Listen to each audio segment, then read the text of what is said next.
A popular teacher encourages young people to raise the big issues and think for themselves, and gets in trouble for it.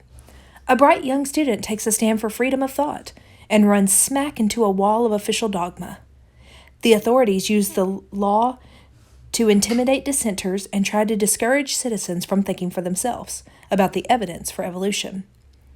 Where have we seen all this before? It's a replay of Inherit the Wind, of course, with the characters trading roles. The possibility that Henry Drummond raised in the play has come true. The Darwinists did get a law saying that only Darwinism may be taught in the schools, but they got it from the Supreme Court, not the legislature. In a 1987 decision, the Supreme Court held unconstitutional a Louisiana state law that attempted to require balanced treatment for creation and evolution in the public school classroom. A state may not require, said the majority opinion, that the religious viewpoint that a supernatural being created humankind be given fair treatment as an alternative to evolution in science classes. In context, that meant that the opposite opinion, that humankind was created by a purposeless natural process that cares nothing about us, would be taught as unchallengeable fact. Justice Antonio Scali argued in dissent that the people of the state, including those who are Christian fundamentalists, are quite entitled, as a secular matter, to have whatever scientific evidence there may be against evolution presented in their schools, just as Mr. Scopes, Burt Cates in the movie, was entitled to present whatever scientific evidence there was for it. The majority empathetically disagreed. Only Darwin may be taught in the schools. The predictable result is that one-sided education and legal regime is that evolution has become the focus of a cultural war instead of a subject that can be discussed constructively in educational institutions or in the political realm of negotiation and compromise. The science educators teach the students that they were created by evolution, and that evolution is a purposeless and unsupervised natural process. Of course, those statements go far beyond the scientific evidence and state a religious position, but educators also insist with a straight face that they are not saying anything about religion or God. If they were addressing the subject of religion, they would have to allow the other side to be argued. Therefore, they must not be addressing it. When students ask intelligent questions like, "Is this stuff really true?" teachers are encouraged, or required, not to take the question seriously. Instead, they put the students off with public relations jargon about how the scientific enterprise is reliable and self-correcting. In California, for example, state curriculum guidelines advise teachers not to go into the merits of objections to evolution in class, where other students might be influenced, but to tell objecting students to take such questions up with their parents or a minister. When a teacher does try to take the objection seriously, the result is likely to be a lawsuit from the American Civil Liberties Union, or People from the American Way, plus bad publicity in the press. School administrators understand capitulate and tell teachers and students to stop making trouble. In short, Burt Cates and Henry Drummond have far surpassed their predecessors in using the tools of power to keep dissenters from getting out of hand. The situation is obviously unfair to the dissenters, but never mind that for now. I'm more concerned to point out to the scientific community how bad it is for science and for education. Here's what I want to say to the scientists and educators. History has taught us that an established religion tends to fall into bad habits. And the same thing may be true when a scientific establishment starts to act like a governmental body with an official ideology to uphold.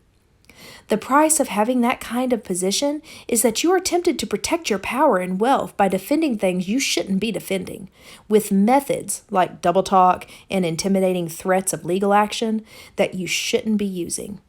These become bad habits, and they eventually lead you into massive hypocrisy and self-deception. When you preach baloney detecting as the essential tool of science, but make students turn their baloney detectors off when they get to the really important questions of origin, you convict yourself every day of hypocrisy. You also lose the ability to think critically about your own beliefs, and eventually you set yourself up for the kind of embarrassment that destroyed Matthew Harrison Brady. There is only one cure. No matter how badly you want to bury the tough questions, you have to acknowledge that those questions really are too tough to be settled with misleading slogans like evolution is a fact and science and religion are separate realms. You have to admit that people have reasons for objecting to the materialistic philosophy you are presenting in the name of science. If you're going to be educators instead of dogmatics, you are going to have to start dealing honestly with those objections. You need to turn your baloney detectors on yourself. It hurts a lot at first, but eventually you'll learn to enjoy it. Trust me, I've tried it. Can we begin to treat evolution as a subject for education rather than for a cultural war? Of course we can. If I were designing a curriculum for high school or college students in evolution, I would build it around the same principles of baloney detecting we consider in the preceding chapters. Here are some of the things I would want students to learn. 1. Learn to distinguish between what scientists assume and what they're investigating. Contemporary sciences don't investigate what the Supreme Court called the religious viewpoint that a supernatural being created humankind or anything else. They disregard that possibility because they consider things supernatural to be outside of science.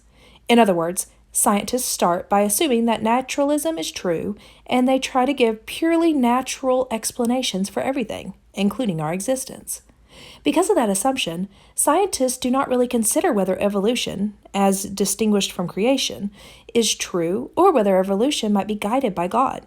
They assume that evolution is the only possibility and that it is unguided, because in their minds both special creation and guided evolution fall into the territory of religion, not science.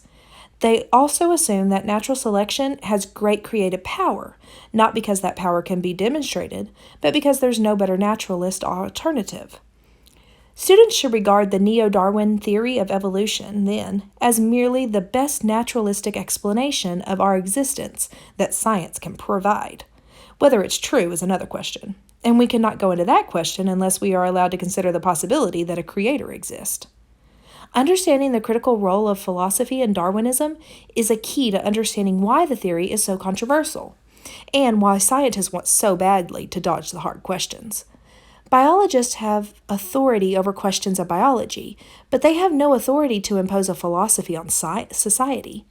Once the public understands what they are doing, the biologists will lose their power to exclude dissent. That is why it's so important for them to insist that evolution is a fact. Change that to evolution is a philosophy, and the game is over. Did creation create a creator? Did creation require a creator? You can assume a negative answer to that question on philosophical grounds, or you can treat it as a question of fact open to scientific investigation, but you can't legitimately do both. I would teach students to be distrustful of textbook authors or other authorities who try to have it both ways. Number 2. Learn to use terms precisely and consistently. Evolution is a term of many meanings, and the meanings have a way of changing without notice. Dog breeding and finch beak variations are frequently cited as typical examples of evolution. So is the fact that all the different races of human descended from a single parent, or even that Americans today are larger on average than they were a century ago due to better nutrition.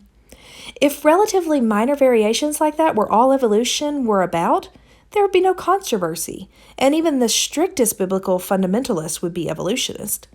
Of course, evolution is about a lot more than in-species variation. The important issue is whether the dog breeding and finch beak examples fairly illustrate the process that created animals in the first place. Using the single term evolution to cover both the controversial and the uncontroversial aspects of evolution is a recipe for misunderstanding. At a minimal, students must learn to distinguish between microevolution, silical variations within the type, as in the finchbeak example, and macroevolution, the vague described process that supposedly creates innovations such as a new complex organism or new body part. Don't be impressed by claims that in a few borderline cases, microevolution may have produced or almost produced new species. The definition of species is flexible and sometimes means no more than isolated breeding groups. But such a definition, a fruit fly that breeds in August rather than June, may be considered a new species, although it remains a fruit fly. The question is how we get insects and other basic groups in the first place. Darwinists typically, but not always, claim that macroevolution is just microevolution, continued over a very long time. The claim is very controversial, and students should learn why. Number 3, keep your eye on the mechanism of evolution. It's the all-important thing. Some Darwinists distinguish between what they call the fact of evolution and Darwin's particular mechanism. The fact usually just means that organisms have central similarities, like the DNA genetic code, and are grouped in patterns, mammals, fish, insects, and so on. This pattern of nature is uncontroversial. What's controversial is the cause of the pattern, and particularly whether that cause involves a creator or only a purposeless material mechanism. The problem with separating the fact from the mechanism is that a so-called fact of evolution doesn't have much scientific content without a testable mechanism for changing one kind of creature into something entirely different, and especially for building the extremely complex organisms that all living things possess. Darwin knew this. It's the first major point he makes on the origin of species. The pattern of organisms would provide unsatisfactory evidence for evolution, he argued, until it could be shown how the innumerable species inhabiting this world have been modified so as to acquire that perfection of structure which most justly excites our admiration. Darwin's mechanism was natural selection. Today, despite many efforts to find an alternative, there still isn't really a competitor to the two-part Darwinian mechanism of random variation, mutation, and natural selection. Darwinists argue that with each other about the relative importance of chance and selection, but some combination of these two elements is just about the only game in town. Remember that the mechanism has to be able to design and build very complex structures, like wings and eyes and brains. Remember also that it has to have done this reliably again and again. Despite offhand references in the literature to possible alternatives, Darwinian natural selection remains the only serious candidate for a mechanism that might be able to do the job. That, by the way, explains why many Darwinists are reluctant to make a clear distinction between microevolution and macroevolution. They have evidence for a mechanism for minor variations, as illustrated by the finch beak example, but they have no distinct mechanism for the really creative kind of evolution, the kind that builds new body parts and new complex organs. Either macroevolution is just microevolution continued over a longer time, or it's a mysterious process with no known mechanism. A process like that isn't all that different from a miraculous or God-guided process, and it certainly won't support those expansive philosophical statements about evolution being purposeless and undirected. In my experience, the distinction between the fact of evolution and the neo-Darwin theory always turns out to be just a debating gimmick to hide the problem with the mechanism from scrutiny. Once the fact is established, it turns out to include the necessary mechanism, which is mutation and selection. Don't let anybody tell you that the mechanism is a mere detail. It's what the controversy is mainly about. When critics subject the mechanism to detailed criticism, Darwinists very quickly run out of evidence. That's when they want to substitute a vague fact, which will later be inflated to include the whole theory. It's another example of bait and switch. Number 4, learn the difference between testing a theory against the evidence and using selected bits of evidence to support the theory. I've long been fascinated by the conflicting messages Darwinists provide concerning the fossil evidence. On the one hand, they proudly point to a small number of fossil finds that supposedly confirm the theory. Those include the venerable bird and reptile Archaeopteryx and the whale with feet called Amblyoculus, the therasides that supposedly link reptiles to mammals, and especially the hominids or ape men, like the famous Lucy. These examples, all from vertebrate animals, are pressed very instinctively on me in debates as proof of the fact of evolution, and even of the Darwinian mechanism. I am not as impressed as such examples as Darwinists think I should be, because I know that the fossil record overall is extremely disappointing to Darwin expectations. One prime example is the Cambrian explosion, where the basic animal groups all appear suddenly and without evidence of evolutionary ancestors. What is even more interesting is that the evidence for Darwinian macroevolution transformation is most conspicuously absent, just where the fossil evidence is most plentiful, among marine invertebrates. These animals are plentiful as fossils because they are so frequently covered in sediment upon death, whereas land animals are exposed to scavengers and to the elements. If the theory were true, and if the correct explanation for the difficulty in finding ancestors were the incompleteness of the fossil record, then the evidence for macroevolutionary transition would be most plentiful where the record is most complete. Here is how Niles Eldredge, one of the world's leading experts on invertebrate fossils, describes the actual situation. No wonder paleontologists shield away from evolution for so long. It never seems to happen.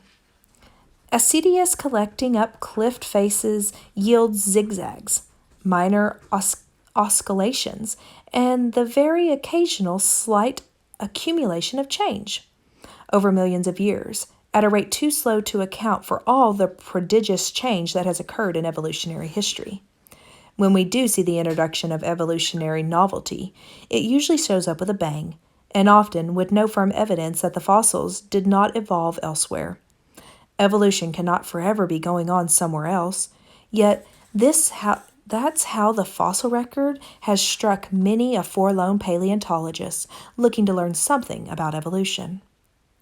Eldredge also explains that pressures that could easily lead a forlorn paleontologist to construe a doubtful fossil as an ancestor or evolutionary transitional.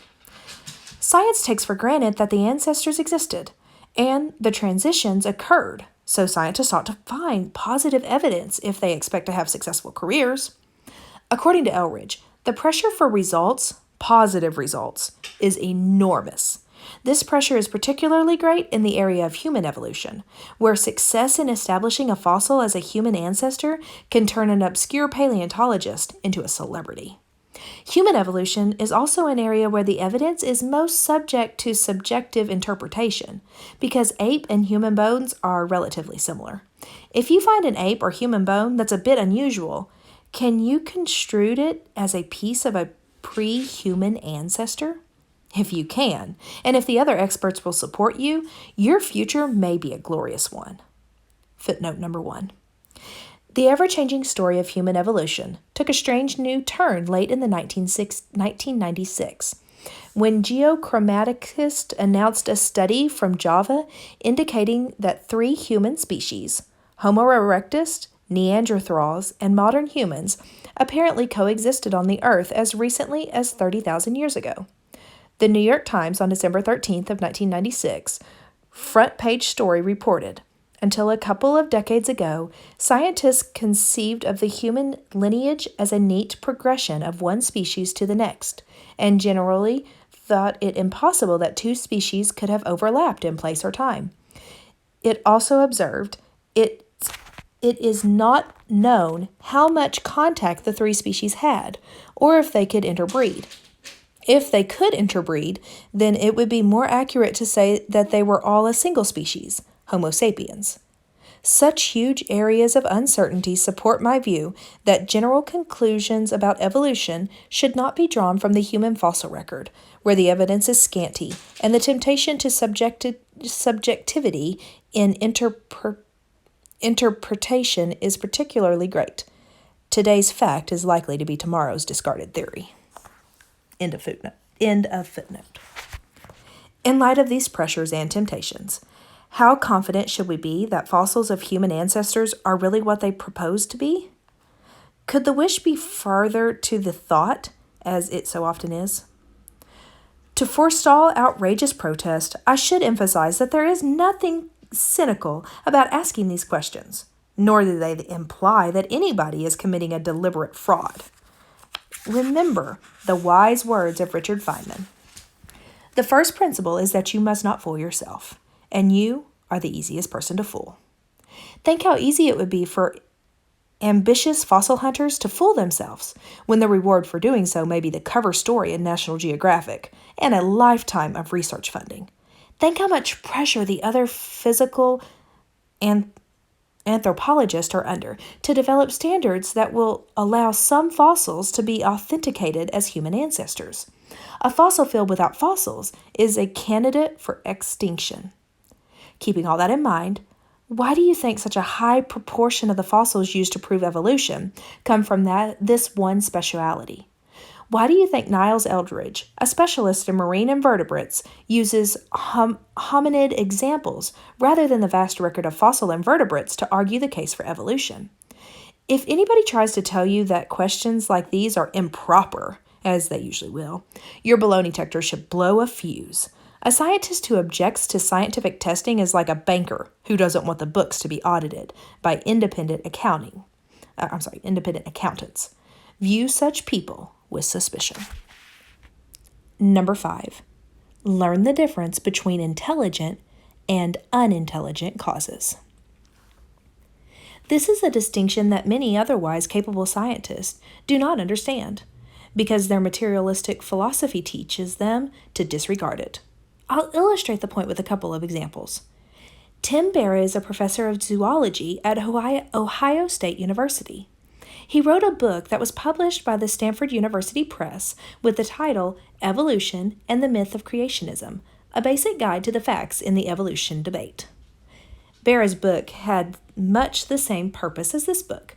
It aims to explain, for non-scientists, how good thinkers should view the conflict between evolution and creation.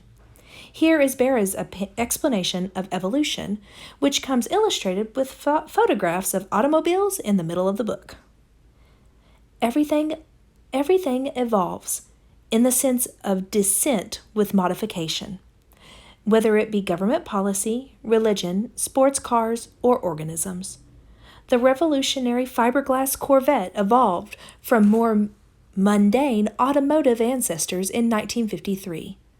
Other high points in the Corvette's evolutionary refinement included the 1962 model, in which the original 102-inch was shortened to 98 inches, and the new closed-coupe Stingray model was introduced.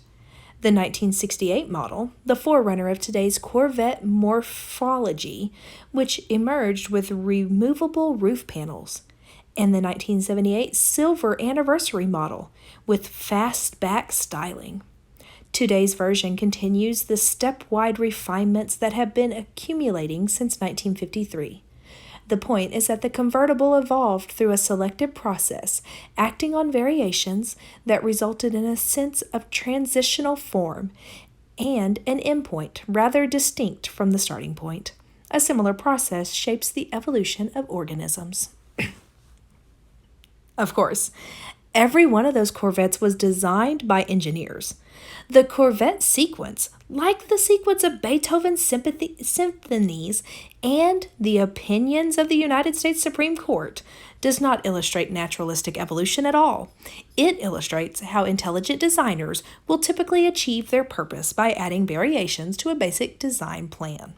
Above all, such sequences have no tendency whatever to support the claim that there is no need for a creator, since blind natural forces can do the creating. On the contrary, they show that what biologists present as proof of evolution or common ancestry is just as likely to be evidence of common design. I described the credentials of Professor Berra and named the publishers so nobody could accuse me of attacking a straw man.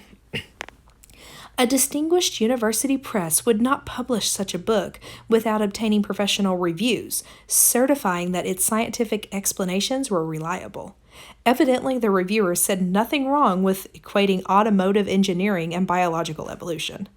I'm not surprised, because evolutionary biologists typically do not understand that sequencing resulting from variations on common design principles, as in the Corvette series, point to the existence of common design, not its absence.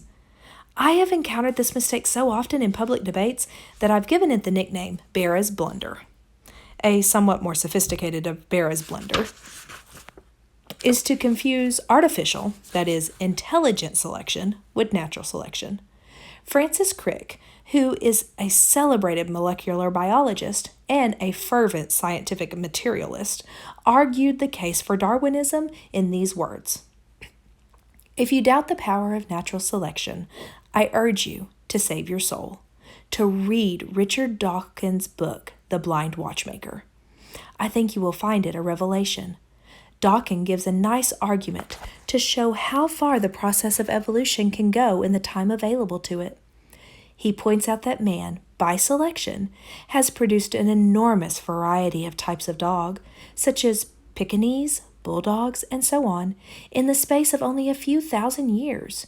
Here, man is the important factor in the environment, and it is his particular taste that have produced, by selective breeding, not by design, the freaks of nature we see preserved all around us as domestic dogs. Yet the time required to do this on an evolutionary scale of hundreds of millions of years is extraordinarily short. So we should not be surprised at the ever greater variety of creatures that natural selection has produced on this much larger timescale." Was Crick aware that domestic animal breeding requires a pre-existing, purposeful intelligence? He seems to have sensed it on one level, and then wishes the ugly fact away by a verbal anesthetic. Selective breeding, not design. Once again, we see the truth of Feynman's warning: the easiest person to fool is yourself. Only a powerful, unconscious need to overlook the truth could have allowed Crick to conceal from himself that animal breeds are intelligent agents, not blind natural forces. Breeders use expert skills to select just the variants they want, and they carefully produce their over-specialized breeds from the natural selection that would otherwise prevent such freaks from surviving to produce their own kind. Selective breeding is not the same thing as natural selection, or even analogous to it. It's intelligent design. Every scientific materialist who reads this will understandably want to ask, are you willing to apply baloney detecting to religion as well as science? The answer is emphatically yes. I can't think of a better way to introduce students to Christianity, to invite them to read the Gospels with care and to ask all the tough questions. I'm also not particularly worried about how they answer those questions the first time through. Dealing with the tough questions is a lifelong business, and the most important educational point is not to try to spoon-feed students with oversimplified answers that won't stand the test of time and experience. Here are 2 examples of the kind of issues I'd like young people to begin to think about. Number 6, the problem of suffering. One of the seemingly advantages of Darwinism is that it makes it unnecessary to ask why God permits the innocent to suffer, and sometimes the wicked to prosper. In a materialistic universe, moral arbitrariness is only to be expected. As Richard Dawkins puts it, nature is not interested one way or the other in suffering, unless it affects the survival of DNA. Some religious people actually like Darwinism because they think it gets God off the hook. If, for some reason, the divine plan involved creating by means of scientific law, then God couldn't intervene to prevent suffering without spoiling his own grand scheme. I don't find that convincing. But it's clear that some Darwinists believe in their theory less because of the scientific evidence than because they have theological or philosophical objections to supernatural creationism. Of all the errors of scientific materialism, the silliest is that resolution of the National the National Academy of Scientists, that religion and science are separate realms that should never be considered in the same context. On the contrary, evolutionary scientists are obsessed with the God question, and the problem of suffering is one important aspect of that question. I would tell students that none of the usual answers to the problems of suffering is entirely satisfactory. I'd want my students to have some familiarity with the classic treatments of the problem, especially the Book of Job and the Grand Inquisitioner section of Theodore Dostoevsky's The Brothers Karamazov, as well as the good Christian apologetics like C.S. Lewis, The Problem of Pain. I'd want them to read the Psalms and the Gospels with the problem fully in mind and think about whether and how the suffering and resurrection of Jesus helped with it. I'd want them to understand that some of the appeal of Darwinism stems from classical philosophical objections to the doctrine that the world is governed by a creator who loves them and cares about what we do. Above all, I want them to face the fact that if science has its unsolved problems, so does religion.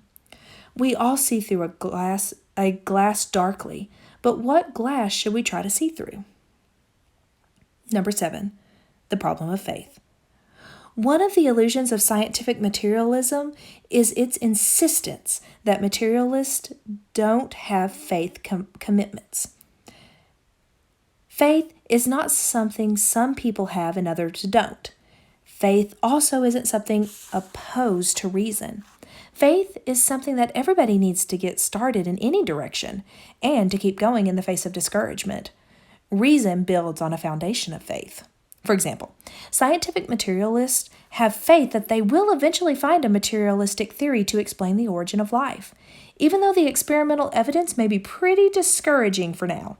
Because they have faith in their theory, Darwinists believe that common ancestors for the animal phyla once lived on the earth, even though those ancestors can't be found. Niles Eldredge calls himself a knee-jerk neo-Darwinist, in spite of the invertebrate fossil record, because he is convinced on philosophical grounds that the theory must be true.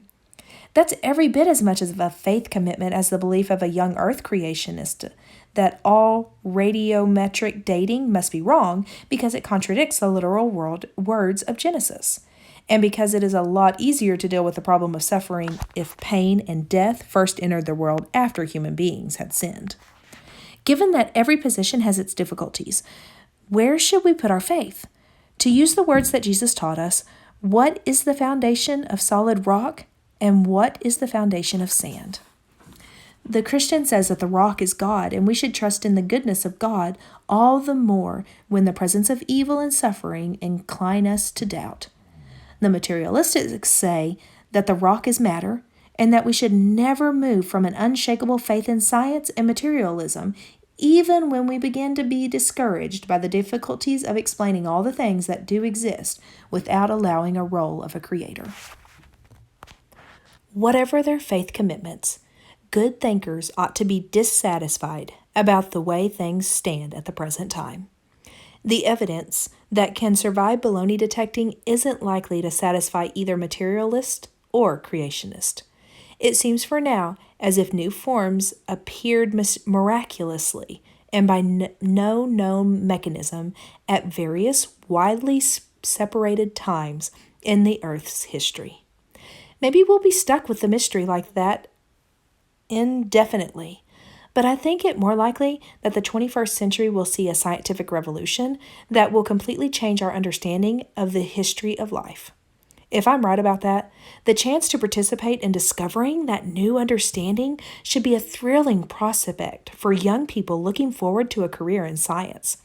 What makes science sound boring is the impression the books give that the important things have already been discovered and that all there is left to do is fill in the details. Showing young people that there is a lot we don't know and that we may even be dead wrong about some of the things we think we do know. It's the way to fire their imaginations. I don't know what new theories the future may bring, but I think I know where the revolution will start. It will start with the realization that life is not the product of mindless natural forces. Life was designed.